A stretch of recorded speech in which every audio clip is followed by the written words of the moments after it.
अगर मैं आपसे ये कहूँ कि आज 100 रुपए का नोट फ्यूचर में 40 से 50 रुपए के इक्वल रह जाएगा तो शायद आपको यकीन ना हो, लेकिन सच ये है कि हर साल हमारे पैसे की वैल्यू कम हो रही है। आज से 20 साल पहले 100 रुपए के नोट में फैमिली का एक छोटा ग्रोसरी बैग इजिली आ जाता था, लेकिन आज शायद 100 रुपए में दूध और ब्रेड ही आए।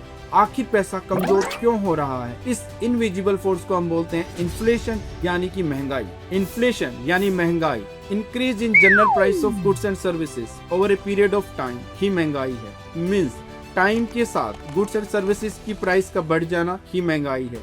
इसको हम एक एग्जांपल से समझने की कोशिश करते हैं। आज से 10 साल पहले यानी 2016 में पेट्रोल की प्राइस थी 60 to 65 रुपीज, लेकिन 10 साल बाद 2026 में आज 95 to 100 रुपीज है। मीन्स इन 10 सालों में पेट्रोल की प्राइस का बढ़ जाना ही महंगाई है। इसको हम एक और एंगल से समझने की कोशिश करते हैं। हम जाते हैं पास्ट में। आज से 60 साल पहले 1966 में अगर मैं बात करूं, एक साइकिल की कीमत थी 100 रुपीज और आज 60 ईयर के बाद 2026 में एक साइकिल की कीमत है 10,000 rupees.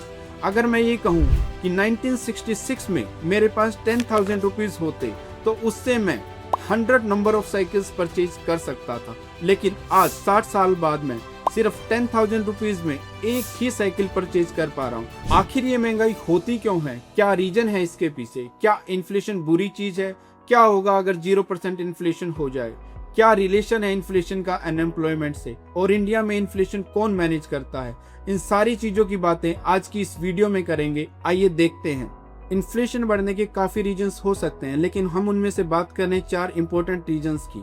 Number 1 is economic boom. Economic boom means किसी भी इकोनॉमी का अच्छा ग्रो करना, मीन्स वहाँ के बिजनेसेस काफी अच्छा परफॉर्म कर रहे हैं, वहाँ पर जॉब अपॉर्चुनिटीज बहुत ज्यादा है। मीन्स जनता के हाथ में ज्यादा पैसा है अलग अलग चीजों को खरीदने के लिए। अगर जनता के हाथ में ज्यादा पैसा है अलग अलग चीजों को खरीदने के लिए, मीन्स इकोनॉमी में हर चीज की डिमांड बढ़ रही है। जो बिजनेसेस या कंपनीज जो चीजों को बना रहे हैं वो अपने प्रोडक्ट के प्राइस बढ़ा सकते हैं और पैसा कमा सकते हैं, क्योंकि उनको पता है कि डिमांड काफी ज्यादा है। इस तरह के इन्फ्लेशन को हम बोलते हैं डिमांड पुल इन्फ्लेशन। इसको हम एक एग्जांपल से समझने की कोशिश करते हैं। सोचो आप एक बिल्डर हैं किसी सोसाइटी में और आपके पास 100 फ्लैट्स हैं और पर फ्लैट की कीमत है 80 लाख रुपए और खरीदने वालों की संख्या भी 100 है, तो आप पर फ्लैट 80 लाख रुपीज में हर पर्सन को दे देंगे।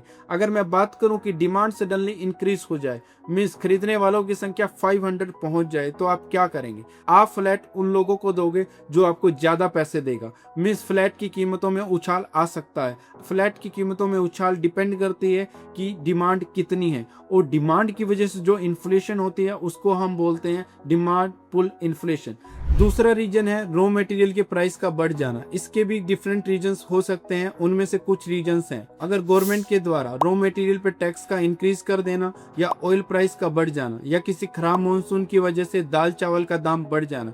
जो कंपनियां इन रॉ मटेरियल का यूज करके प्रोडक्ट बनाती हैं उनको ये प्रोडक्ट बनाना महंगा पड़ेगा और उनको प्रॉफिट में रहने के लिए प्रोडक्ट का दाम बढ़ाना पड़ेगा। अगर प्रोडक्ट का दाम बढ़ेगा तो वो इन्फ्लेशन को ट्रिगर करेगा। इस तरह की इन्फ्लेशन को हम बोलते हैं cost push inflation. Next reason जिसकी मैं बात करने वाला हूं, आप सभी लोगों को शायद हंसी आए कि क्या ये भी रीजन हो सकता है। जी हाँ, मैं बात कर रहा हूं एम्प्लॉयज की सैलरी का बढ़ जाना।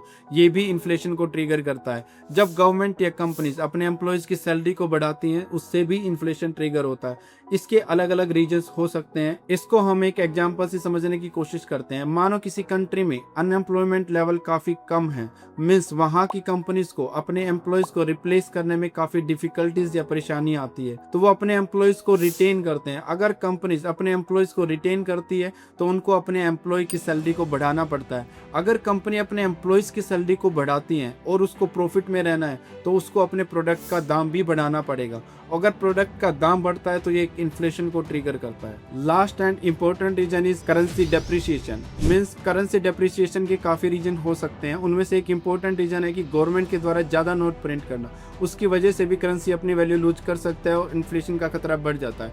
ये एक बड़ा ही भयानक रीजन है दोस्तों, इससे हाइपर इन्फ्लेशन का खतरा भी बढ़ सकता है। अगर मैं बात करूं वर्ल्ड वाइड लाइव एग्जांपल की, 2007 से लेकर 2008 में जिम्बाब्वे में इन्फ्लेशन इस तरीके से बढ़ा कि ब्रेड की कीमत सुबह कुछ और होती थी और इवनिंग में कुछ और होती थी। अगर लोगों को अपना डेली यूजेस का सामान खरीदना था तो लोगों को बैग भर भर के पैसा ले जाना पड़ता था। अगर इंडिया में इन्फ्लेशन 10 से 15% तक बढ़ता है तो लोग बोलते हैं कि बहुत ज्यादा महंगाई हो गई है, लेकिन उस टाइम जिम्बाब्वे में 8,000 करोड़ % तक महंगाई बढ़ गई थी। मींस जिम्बाब्वे गवर्नमेंट ने $1 मिलियन, $1 ट्रिलियन एंड $1 बिलियन तक के नोट छापना स्टार्ट कर दिया था। लेकिन इंटरेस्टिंग बात यह है कि 1 ट्रिलियन जिम्बाब्वेन डॉलर की वैल्यू थी सिर्फ 1 USD।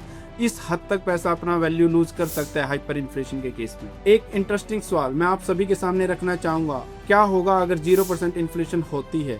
0% इन्फ्लेशन का मीनिंग मीन्स आपके पैसे की परचेजिंग पावर कम नहीं हो रही है, गुड्स एंड सर्विसेज के प्राइस नहीं बढ़ रहे हैं। आपको ऊपर से ये लगेगा कि ये एक अच्छी चीज है, लेकिन जो मैंने इन्फ्लेशन के रीजंस बताए थे, अगर आप उनको डीपली सोचोगे तो आपको लगेगा कि 0% इन्फ्लेशन भी एक अच्छी चीज नहीं है, क्योंकि उनमें से एक फैक्टर आपकी सैलरी भी है। अगर इन्फ्लेशन 0% है मीन्स आपकी सैलरी भी नहीं बढ़ेगी, और जनरली सैलरीज कम नहीं होती हैं, इसलिए जनरली इन्फ्लेशन पॉजिटिव में ही रहती है। अगर मैं बात करूं नेगेटिव इन्फ्लेशन की मीन्स डिफ्लेशन की, क्या होगा अगर डिफ्लेशन होना स्टार्ट हो जाए?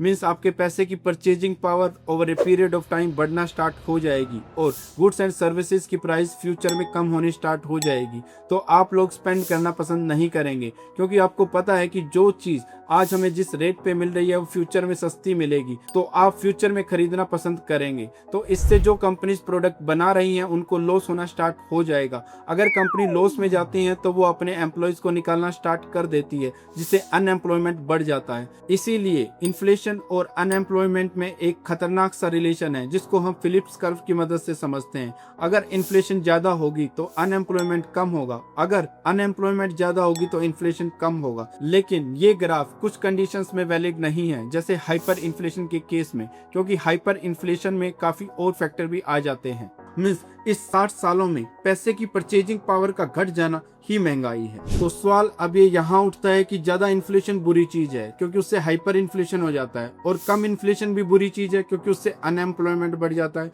तो एक बेस्ट ऑप्टिमम लेवल क्या है इन्फ्लेशन का, जिससे ना तो गुड्स एंड सर्विसेज के दाम बढ़े यानी कि इन्फ्लेशन ना बढ़े और अनएम्प्लॉयमेंट भी ज्यादा क्रिएट ना हो।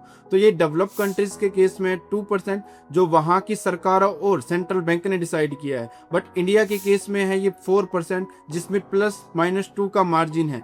अगर इंडिया में इन्फ्लेशन 2 to 6% के बीच में रहता है तो ये बहुत अच्छा माना जाता है, क्योंकि इसमें अनएम्प्लॉयमेंट कम से कम रहता है और गुड्स एंड सर्विसेज के जो प्राइस हैं वो स्टेबल रहते हैं। अगर इंडिया में इन्फ्लेशन 2 to 6 की रेंज से बाहर जाता है तो government of India and central bank of India means RBI inflation को 2 to 6 की रेंज में लाने के लिए डिफरेंट टूल यूज करते हैं। तो नेक्स्ट हम बात करने वाले हैं RBI and government of India कैसे इन्फ्लेशन को कंट्रोल कर सकते हैं। RBI अपना इंटरेस्ट रेट कम या ज्यादा करके इन्फ्लेशन को कंट्रोल करती है, जिसको हम बोलते हैं रेपो रेट। मीन्स अगर RBI अपना इंटरेस्ट रेट इंक्रीज कर देती है मीन्स अदर बैंक्स जो RBI से लोन लेते हैं वो कम मात्रा में लोन लेंगे। अगर इंटरेस्ट रेट ज्यादा है तो जनता भी जो अदर बैंक से लोन लेती है वो कम मात्रा में लोन लेंगे। मीन्स जनता के हाथ में कम पैसा होगा और मार्केट में लिक्विडिटी कम होगी।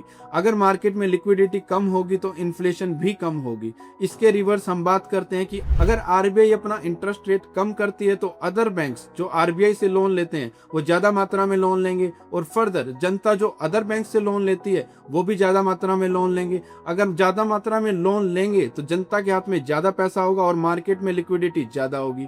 अगर मार्केट में लिक्विडिटी ज्यादा है तो वो इन्फ्लेशन को ट्रिगर करेगा, मींस इन्फ्लेशन को बढ़ा देगा। तो RBI अपने इंटरेस्ट रेट को कम या ज्यादा करके इस तरीके से इन्फ्लेशन को कंट्रोल करती है। RBI अदर मॉनेटरी टूल्स का भी यूज करती है, जिसको हम बोलते हैं repo rate, reverse repo rate, open market operation, CRR and SLR। तो अब हम बात करने वाले हैं गवर्नमेंट की कि गवर्नमेंट कैसे इन्फ्लेशन को कंट्रोल करती है। गवर्नमेंट भी अपनी स्पेंडिंग को कम या ज्यादा करके इन्फ्लेशन को कंट्रोल करती है, और सेकंड इज अपने टैक्स को कम या ज्यादा करके। अगर मैं बात करूं इन्फ्लेशन के रीजंस की, तो मैंने एक रीजन बताया था कि अगर गवर्नमेंट रॉ मटेरियल पे टैक्स इंक्रीज कर देती है तो इन्फ्लेशन बढ़ जाती है, अगर गवर्नमेंट टैक्स को कम कर देती है तो इन्फ्लेशन कम हो जाती है। तो इस तरीके से गवर्नमेंट भी टैक्स को कम या ज्यादा करके या स्पेंडिंग को कम या ज्यादा करके इन्फ्लेशन को कंट्रोल करती है। तो लास्ट हम बात करने वाले हैं कि इस इन्फ्लेशन का कॉमन पीपल यानी कि आम आदमी की जिंदगी में क्या इफेक्ट पड़ता है। इन्फ्लेशन चाहे कितना भी जरूरी हो इकोनॉमी के लिए, अगर मैं बात करूं कॉमन मैन के पर्सपेक्टिव से, आम आदमी के लिए ये एक नेगेटिव चीज है, क्योंकि हर साल उनके पैसे की वैल्यू कम होती है और उनको गुड्स एंड सर्विसेज खरीदने के लिए हर साल ज़्यादा पैसा देना पड़ता है। इसीलिए कुछ लोग अपने पैसे को सेव न करके डिफरेंट एसेट क्लास में इन्वेस्ट करते हैं। कुछ लोग गोल्ड में इन्वेस्ट करते हैं, कुछ लोग रियल इस्टेट में, ताकि उनके पैसे की वैल्यू टाइम के अकॉर्डिंग बढ़ती रहे। अगर यह वीडियो आपको यूजफुल लगी हो तो लाइक जरूर करें। फाइनेंस एंड इन्वेस्टमेंट की ऐसी सिंपल वीडियोस के लिए भारत कैपिटल क्लब को सब्सक्राइब करें। और नेक्स्ट वीडियो में हम बात करने वाले हैं different investment options in India.